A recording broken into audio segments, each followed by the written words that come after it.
Good morning. How are you doing? We're just chugging along reading Mercy Watson. Here she comes. Mercy Watson Thinks Like a Pig.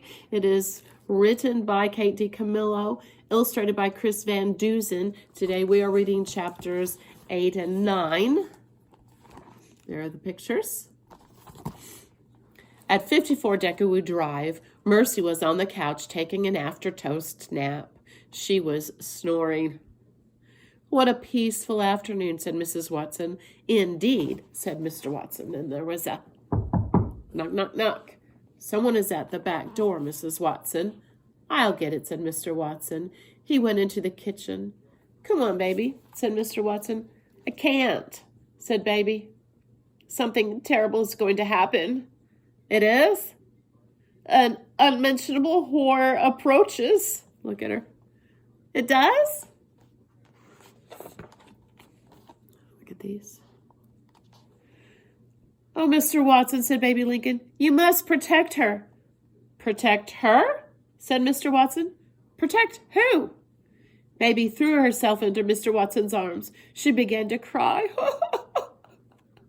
There, said Mr. Watson. He probably patted her on the back or on the shoulder. Mrs. Watson came into the kitchen. "What is going on?" she said. "It seems an unmentionable horror is approaching," said Mr. Watson. "Oh, dear," said Mrs. Watson. "I've always been terribly afraid of unmentionable horrors. What will we do?" There, said Mr. Watson. "I'm sure we will think of something." There we go. Chapter 9. Look at those. Mercy was still on the living room couch when there was a knock, knock, knock. She opened one eye. Knock, knock, knock. She opened two eyes. The front door swung open. "Mercy," said Stella, "we're having a tea party and you are invited." Mercy yawned. "I don't think she's interested," said Frank. "There will be big pieces of cake and cream puffs and cheese toast," said Stella. Mercy sat up. Actually, she was interested. "There will be eclairs and pancakes and enchiladas," said Stella. That's a strange combination. Mercy was very interested. "But," said Stella, "if you come to the tea party, you will have to wear a hat. Everybody at a proper tea party wears a hat." Mercy thought about hats. She thought about food.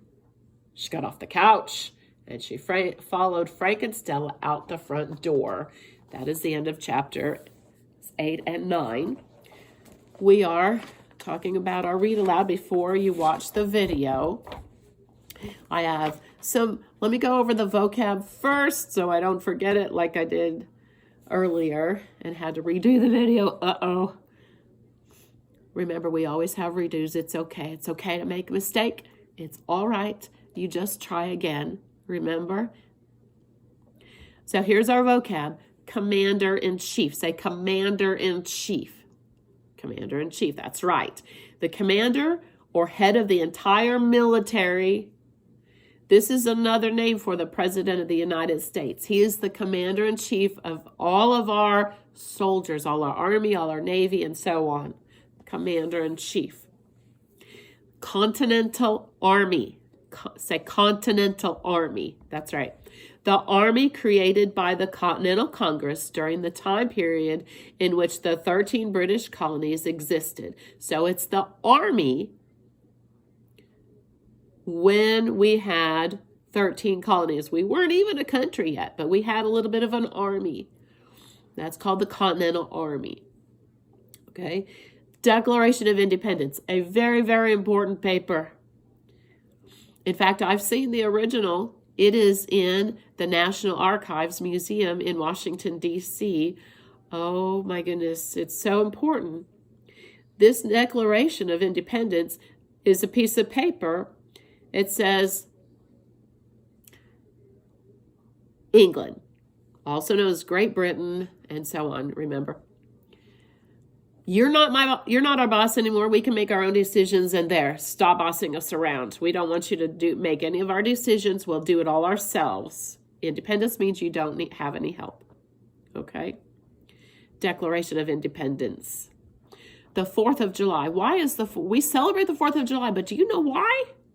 Well, that's the day that Declaration of Independence was adopted. Not when it was signed, because they signed it later. I believe it was later. They adopted it. The Continental Congress goes, you know what? This is what we need to do. This is what we're saying to England. You can't be our boss anymore. You can't tax us. You can't do anything. You are not our boss. Okay? That's why we celebrate, because we're independent. We're making our own decisions. And then the last vocab word is independent. I already told you that it means that you can't be controlled. You do it on your own. Okay? If I say at school, this is independent, you are working on your own. Okay? If you say, Mom, I want you to tie my shoes, and your mom says, no, you need to be independent. That means you need to do it yourself. Okay? Now, this is some information that we need to talk about before you watch that video. What country did most of the colony people come from? Great Britain. Remember, Great Britain has several names. Great Britain, Britain, England, United Kingdom.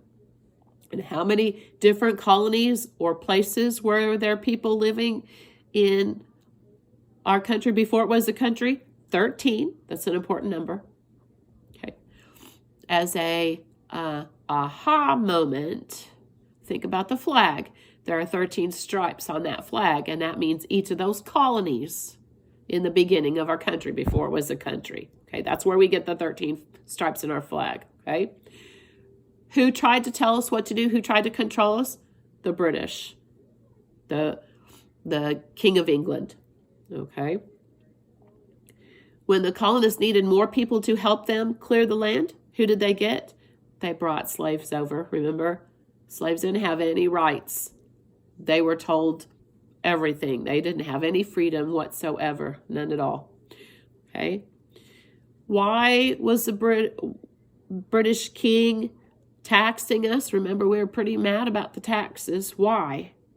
Why were they thinking that we needed to pay them taxes? Well, it's because it costs a lot of money to send people over to protect us and so forth. They needed the money. That's it. They wanted money. Were we happy about being taxed from England? Oh my goodness, no.